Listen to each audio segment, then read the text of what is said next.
Hi dears. അപ്പോൾ ഈ dress ചെയ്ത് കഴിഞ്ഞിട്ട് നല്ല ഭംഗിയുണ്ടായിരുന്നു കേട്ടോ. പക്ഷേ ഞാനിത് വീഡിയോ ഇടണോ വേണ്ടയോ എന്ന് ആലോചിച്ചിട്ടാണ് ഇട്ടത്, വേറൊന്നുമല്ല. ഇതിപ്പോൾ കസ്റ്റമർ പറഞ്ഞ പ്രകാരം തന്നെയാണ് നമ്മൾ ചെയ്തിരിക്കുന്നത്.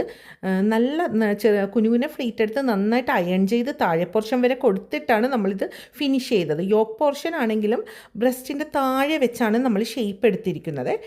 നോക്കിയാൽ കാണാൻ പറ്റും, ടക്സ് ഒക്കെ ഇട്ട് നല്ല കറക്റ്റ് ഷേപ്പായിരുന്നു. അപ്പോൾ കുട്ടിക്ക് കിട്ടിയപ്പോൾ നമ്മൾ എൻഗേജ്മെൻറ്റ് ഡ്രസ്സ് ചെയ്തായിരുന്നല്ലോ, അതിൻ്റെ സിസ്റ്റർ ഇൻ ലോയുടെ ഡ്രസ്സാണ്. അപ്പോൾ ആൾക്ക് വരാൻ പറ്റിയില്ല, ബ്രദറിൻ്റെ കയ്യിൽ കൊടുത്തു വിടുക ചെയ്തത്. അപ്പോൾ കുട്ടിക്ക് ഈ ഡ്രസ്സ് കിട്ടിക്കഴിഞ്ഞപ്പോൾ ആളിട്ട് നോക്കിയപ്പോഴും ആൾക്ക് ബാക്കി ഫിറ്റിങ്സും എല്ലാം നന്നായിട്ട് പെർഫെക്റ്റാണ്.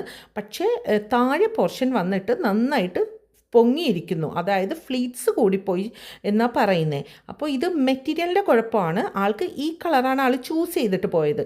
പക്ഷേ മെറ്റീരിയൽ ഫ്ലോയി അല്ലായിരുന്നു, മീൻസ് നമ്മൾ ജോർജറ്റ് പോലെയുള്ളൊരു മെറ്റീരിയൽ എടുത്ത് ചെയ്യണമായിരുന്നു. പക്ഷേ എന്നാലും ഇത് ഓക്കെയാണ്. പക്ഷേ ആൾക്കത്ര സാറ്റിസ്ഫൈഡ് ആകാത്തത് കൊണ്ട് നമ്മളും സാറ്റിസ്ഫൈഡ് ആയി. അപ്പം നാട്ടിൽ വരുമ്പോൾ അഴിച്ച് ഫ്ലീറ്റ്സ് എല്ലാം ഒന്ന് കുറച്ചുകൂടെ കുറച്ച് കൊടുക്കാമെന്ന് കരുതുന്നു. അപ്പം നിങ്ങൾക്ക് ഇഷ്ടമായെങ്കിൽ